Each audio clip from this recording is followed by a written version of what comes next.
गंगा की पवित्र धारा के किनारे बसा छोटा सा गांव था, मधुबनी। इसी गांव में एक बरगद का विशाल पेड़ खड़ा था, जिसकी छांव में दो बचपन के दोस्त कविता और राहुल अक्सर खेलते थे। कविता गांव के मुखिया की बेटी, एक सुंदर और दयालु लड़की थी, जबकि राहुल एक साधारण किसान परिवार का बेटा, चमकदार और महत्वाकांक्षी था। उनकी दोस्ती बचपन की मासूमियत से परे खिल रही थी, एक ऐसी भावना में बदल रही थी जिसे वे शब्दों में बयां नहीं कर पाते थे। एक शाम सूर्यास्त के रंगों में रंगे आसमान के नीचे वे बरगद के पेड़ के नीचे बैठे थे। राहुल घबराहट में कविता से पूछा, कविता, तुम मेरी सबसे अच्छी दोस्त हो, क्या तुम हमेशा रहोगी? कविता ने उसकी आंखों में देखा और मुस्कुराए, हमेशा। राहुल ने गंभीरता से कहा, नहीं, मेरा मतलब है, क्या तुम मेरी प्रेमिका बनोगी? कविता का दिल धड़कने लगा। वह राहुल को पसंद करती थी, उसकी दयालुता और सपनों को छूने की उसकी इच्छा को। धीमी आवाज में उसने जवाब दिया, हाँ राहुल, मैं तुम्हारी प्रेमिका रहूंगी। उस रात उन्होंने एक वादा किया, बरगद के पेड़ के नीचे, चांद और तारों की गवाह में। राहुल ने कविता से वादा किया कि वो उसे हमेशा खुश रखेगा, उसकी रक्षा करेगा और उससे हमेशा प्यार करेगा। कविता ने भी उसका वादा वापस लिया, ये जानते हुए नहीं कि उनके प्यार की परीक्षा कितनी कठिन होगी। कुछ साल बीत गए, कविता और राहुल अपनी पढ़ाई में लगे रहे। राहुल एक डॉक्टर बनने का सपना देखता था, जबकि कविता शिक्षिका बनना चाहती थी। गांव में उनकी प्रेम कहानी एक खुले रहस्य की तरह थी, जिसे हर कोई जानता था और मुस्कुरा कर देखता था। एक दिन बरगद के पेड़ के नीचे बैठे हुए राहुल ने कविता को बताया, मुझे शहर जाना है, मेडिकल कॉलेज में पढ़ने के लिए। कविता उदास हो गई, लेकिन उसने जान लिया कि राहुल के सपनों का समर्थन करना उसका कर्तव्य है। जाओ राहुल, उसने कहा, तुम्हें अपने सपनों को पूरा करना है। मैं तुम्हारा इंतजार करूंगी। राहुल चला गया, अपने साथ कविता का वादा और सच्चे प्यार की गर्माहट लेकर। उन्होंने नियमित रूप से पत्र लिखकर एक दूसरे से जुड़े रहे। उनके पत्रों में उनके प्यार, ख्वाबों और भविष्य की योजनाओं को साझा किया। कुछ ही समय बाद कविता की बड़ी बहन शिवानी की शादी सत्येंद्र से हो गई, जो एक धनी विधुर था। सत्येंद्र एक कठोर और नियंत्रित करने वाला आदमी था, जो सामाजिक रूढ़ियों में दृढ़ विश्वास रखता था। वह राहुल की साधारण पृष्ठभूमि को स्वीकार नहीं करता था और कविता को उससे मिलने से मना करता था। शिवानी सत्येंद्र के क्रोध से डरकर कविता को धोखा देने की योजना बनाती है। उसने कविता को झूठ बताया कि राहुल ने उसे भुला दिया है और किसी और के साथ रहने लगा है। टूटे हुए दिल और विश्वासघात के साथ कविता ने खुद को समझाने की बहुत कोशिश की, लेकिन शिवानी के जालसाजी भरे शब्दों ने उसे अंदर ही अंदर तोड़ दिया। वो राहुल के किसी और के साथ रहने के विचार को सहन नहीं कर सकी। इसी दौरान गांव के एक संपन्न व्यापारी के बेटे विक्रम ने कविता को शादी का प्रस्ताव दिया। विक्रम शांत और शिक्षित था, और उसकी मां कविता को एक बेटी की तरह मानती थी। भारी मन से, शिवानी के समर्थन से कविता ने विक्रम के प्रस्ताव को स्वीकार कर लिया। शादी की तैयारियां शुरू हो गईं। गांव में खुशियों का माहौल था, लेकिन कविता के दिल में उदासी का साया था। शादी से एक दिन पहले राहुल शहर से अपनी पढ़ाई पूरी करने के बाद गांव लौट आया। वो सीधे कविता से मिलने गया, इस बात से अनजान कि उसकी जिंदगी हमेशा के लिए बदल चुकी है। कविता को देखकर राहुल खुशी से झूम उठा। वो उसे गले लगाने के लिए बढ़ा, लेकिन कविता पीछे हट गई। आंखों में आंसू लिए उसने राहुल को बताया कि उसकी शादी कल है। राहुल सन्न रह गया। उसने सोचा कि शायद वो मजाक कर रही है, लेकिन कविता की गंभीरता ने उसे जगा दिया। उसने पूछा, कविता, यह क्या हो रहा है? तुम मुझसे शादी करने का वादा कैसे तोड़ सकती हो? कविता फफक पड़ी।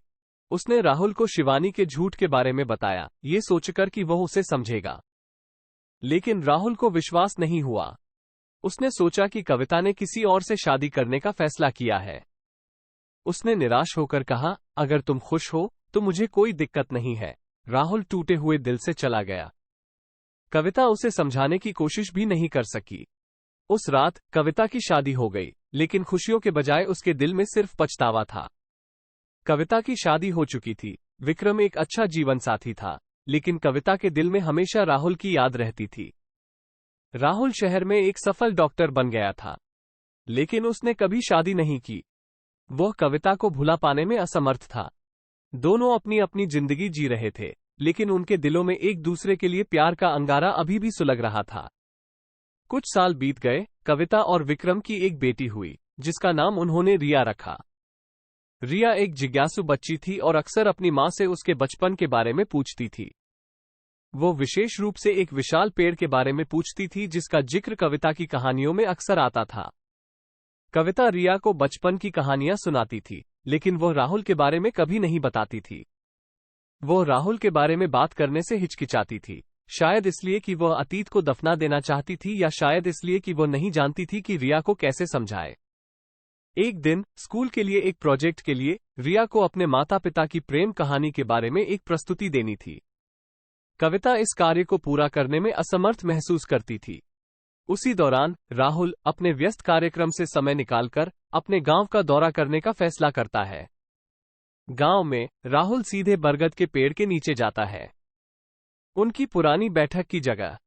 वहां उसकी मुलाकात मंजू से होती है, जो राहुल के बचपन की दोस्त और कविता की मां की करीबी सहेली थी। वे पुरानी यादों को ताजा करते हैं और राहुल कविता के बारे में पूछता है। मंजू उसे ये बताकर चौंका देती है कि कविता की शादी हो चुकी है। वो राहुल को कविता की खुशी के लिए आगे न बढ़ने के लिए कहती है। ये सुनकर राहुल टूट जाता है।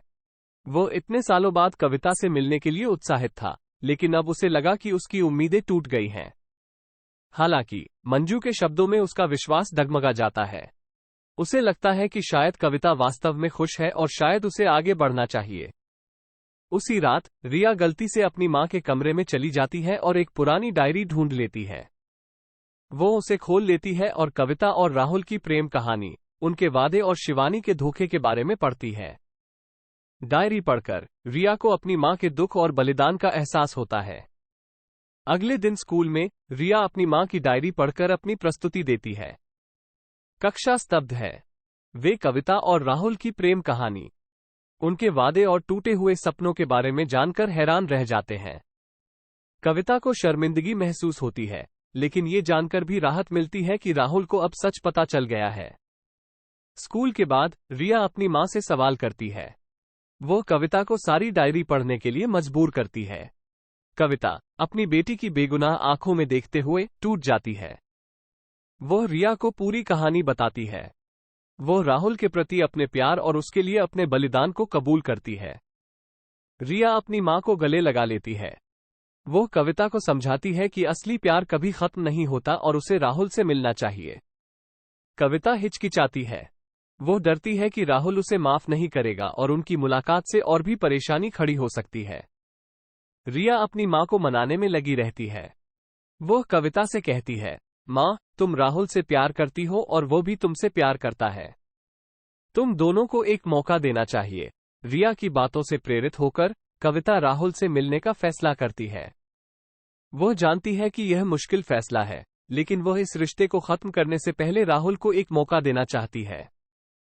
वो रिया के साथ अपने गांव लौट आती है। बरगद के पेड़ के नीचे कविता और राहुल सालों बाद मिलते हैं।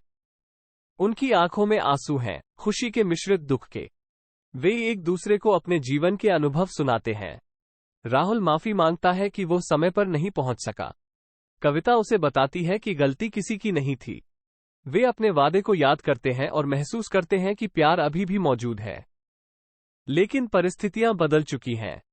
कविता की शादीशुदा जिंदगी एक जटिल मुद्दा है। सत्येंद्र को उनके मिलने का पता चलता है और वो गुस्से में आ जाता है। वो कविता को वापस लेने के लिए आता है, लेकिन रिया उसका सामना करती है। रिया उसे बताती है कि असली प्यार को दबाया नहीं जा सकता। कविता एक कठिन फैसला लेती है। वो सत्येंद्र को तलाक देने का फैसला करती है। कहानी के अंत में कविता राहुल के साथ रहने का फैसला नहीं करती है।